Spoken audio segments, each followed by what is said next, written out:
The 4th century AD, Northern Gaul, a region under Roman control. Here, a confederation of Germanic tribes known as the Franks began to settle. For centuries, they had been just another group among many, living within the borders of what we now call Germany. But something was about to change. How did these scattered tribes transform into one of the most powerful forces in Western Europe? To understand that, we need to go back to the very first encounters between Rome and the Germanic peoples, back to the 1st century BC. In the 1st century BC, the Roman general Gaius Julius Caesar conquered Gaul.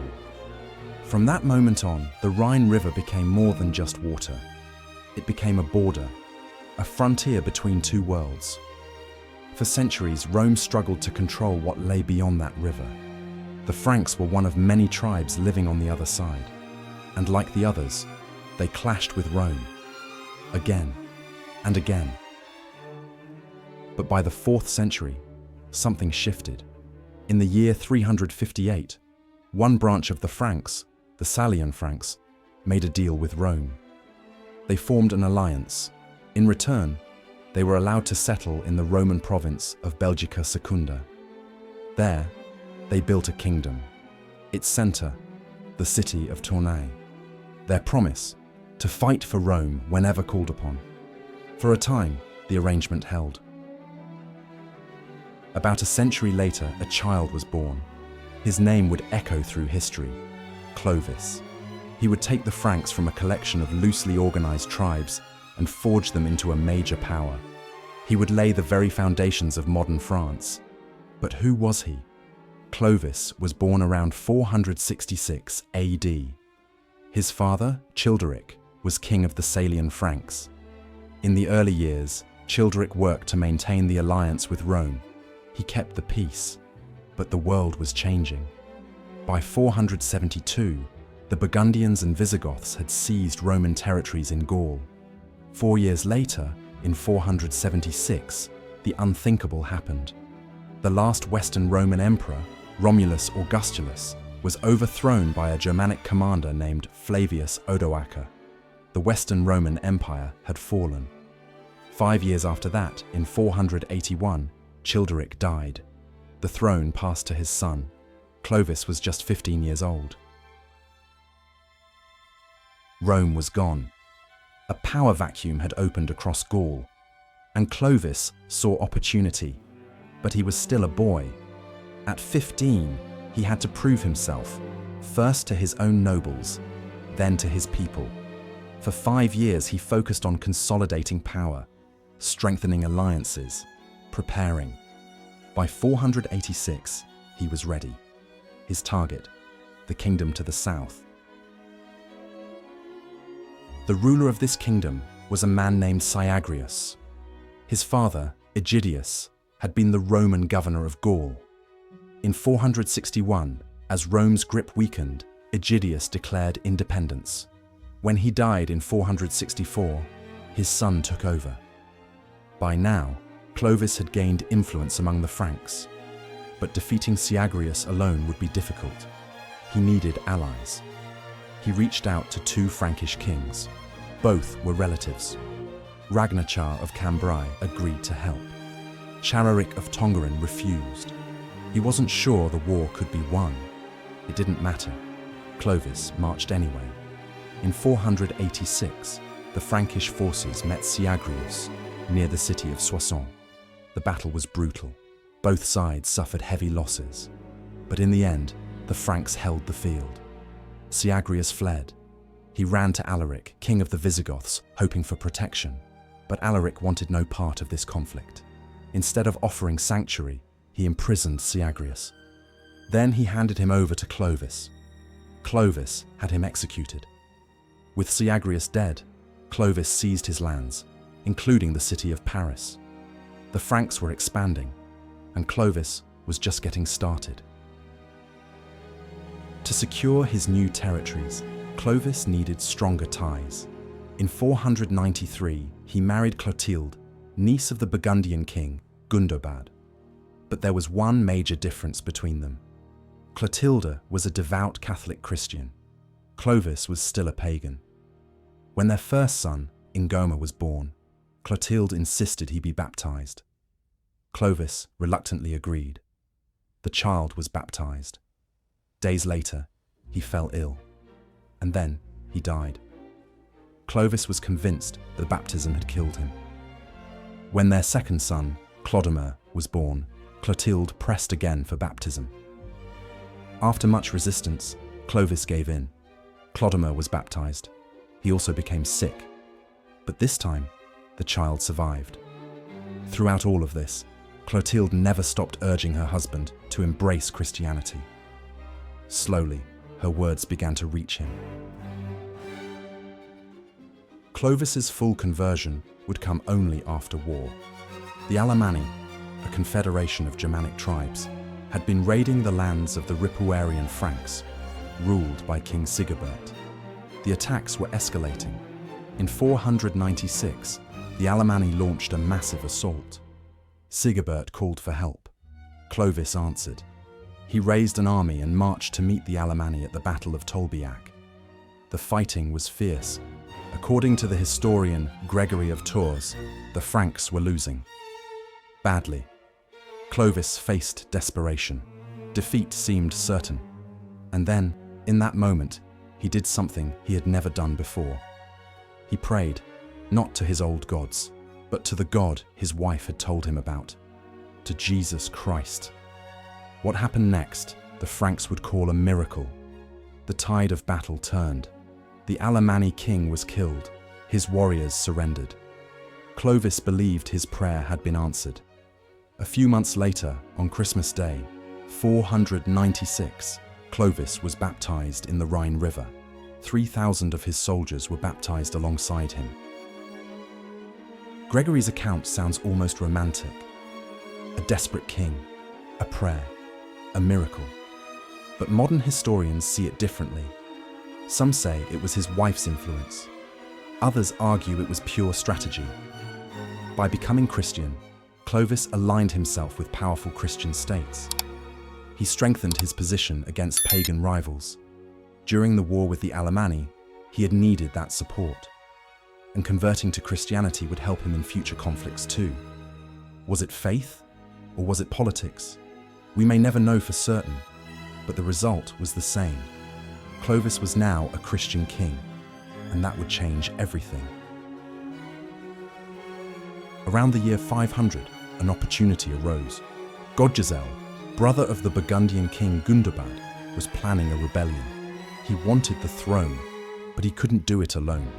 So he turned to Clovis for help. Clovis sent envoys with an offer, military support in exchange for annual tribute.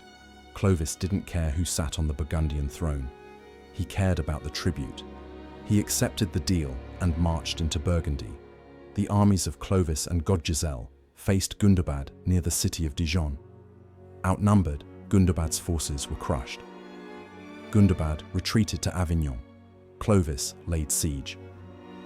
Meanwhile, Godjezel split off to besiege the Burgundian capital, Vienne. That's when Gundobad saw his chance. With Godjezel's army separated, he sent a message to Clovis. A proposal. If Clovis lifted the siege and went home, Gundobad would pay the tribute he demanded. Clovis had gotten what he wanted. He accepted. He lifted the siege. He went home. Gundobad, now free, turned on his brother. He defeated him. He had him executed. Burgundy remained independent, but now it paid tribute to the Franks. By 507, Clovis had his eyes on a new target, the Visigoths. Their king, Alaric II, had once been on good terms with Clovis. He was the one who had handed over Syagrius years earlier. Since then, there had been peace, aside from a few border skirmishes. But now, internal unrest within the Visigothic kingdom presented an opportunity, and Clovis intended to take it. The issue was religion. King Alaric followed Arianism, a Christian doctrine that rejected the Holy Trinity and claimed Jesus was a created being, not divine. The Catholic Church considered this heresy. Many Catholics living in Visigothic lands were unhappy under Alaric's rule. As a Catholic himself, Clovis saw a chance to position himself as their liberator. In 507, he launched his campaign. To win over the local Catholic population, he issued strict orders: no looting. His soldiers were to appear as saviors, not conquerors. The Frankish and Visigothic armies met at the Battle of Vouillé.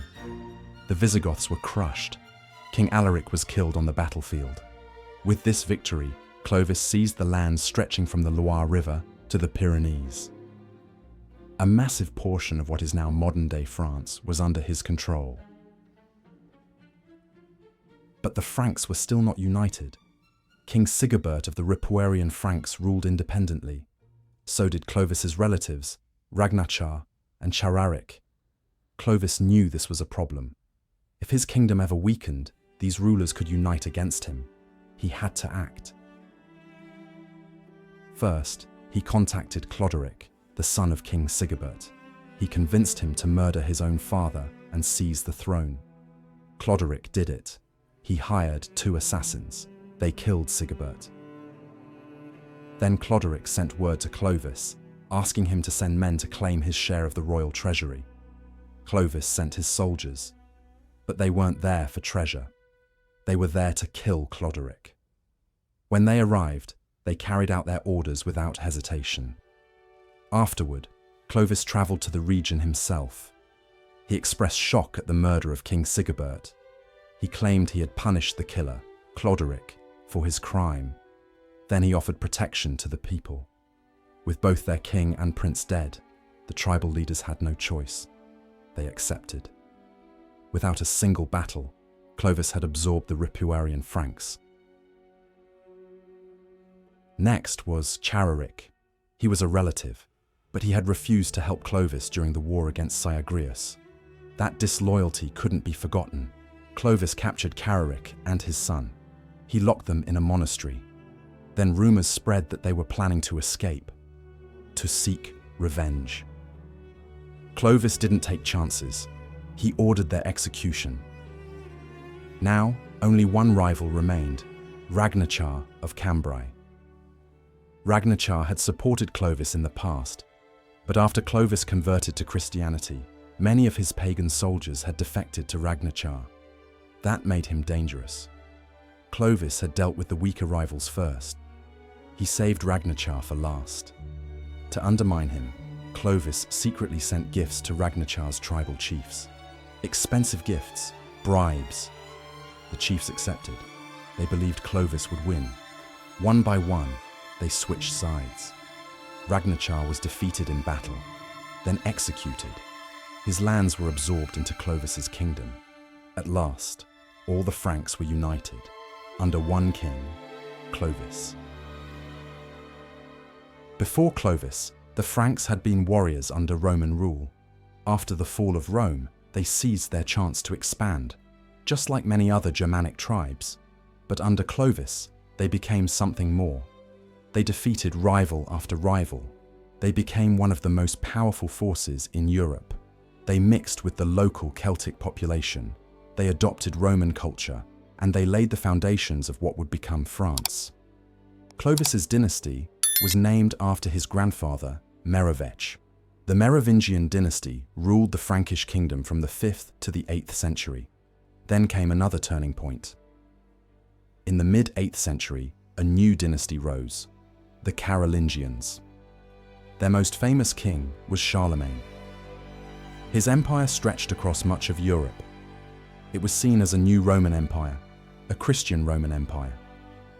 When Charlemagne died in 814, his only surviving son, Louis the Pious, took the throne. When Louis died in 840, the empire was divided among his 3 sons. After 3 years of civil war, they signed the Treaty of Verdun.